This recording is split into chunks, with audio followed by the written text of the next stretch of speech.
کھانا بھوک مٹا دیتا ہے، بھوک مٹانے کی صلاحیت کھانے میں نہیں ہے، اذن رب میں ہے۔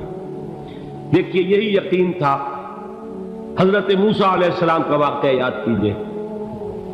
سامنے سمندر آ گیا ہے، قوم دیکھتی ہے پیچھے کہ گرد و غبار کا طوفان،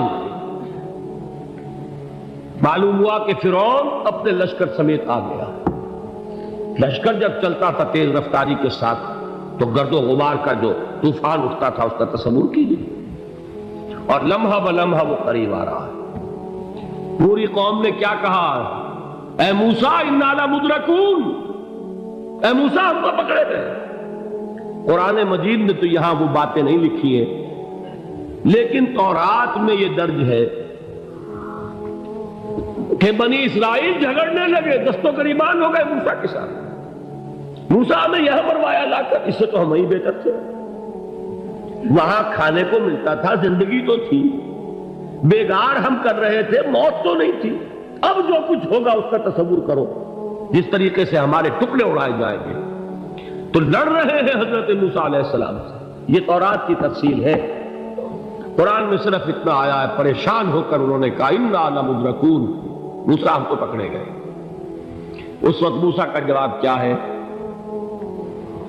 کلا ان معی ربی سیہدین، نہیں، میرے ساتھ میرا رب ہے، وہ راستہ دے گا۔ بتائیے کہاں راستہ نظر آ رہا ہے؟ یہ ہے ایمان بالغیب۔ راستہ نظر نہ آئے تب اللہ پر یقین ایمان ہے، جیب میں پیسے ہوں اور تب دل کو اطمینان ہے تو ایمان کس پر ہوا؟ پیسے پر، اللہ پر نہیں۔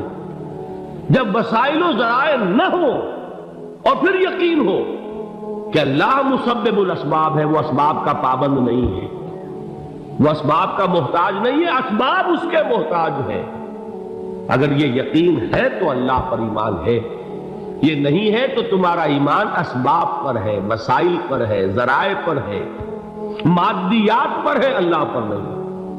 اس وقت کہاں راستہ تھا؟ کوئی راستہ تھا؟ سمندر ہے اور ادھر سے لشکر آ گیا ہے۔ کلا ان معی ربی سیہدین۔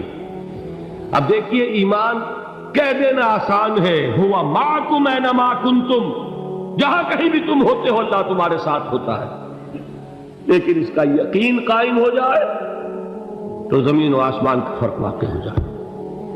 یہی بات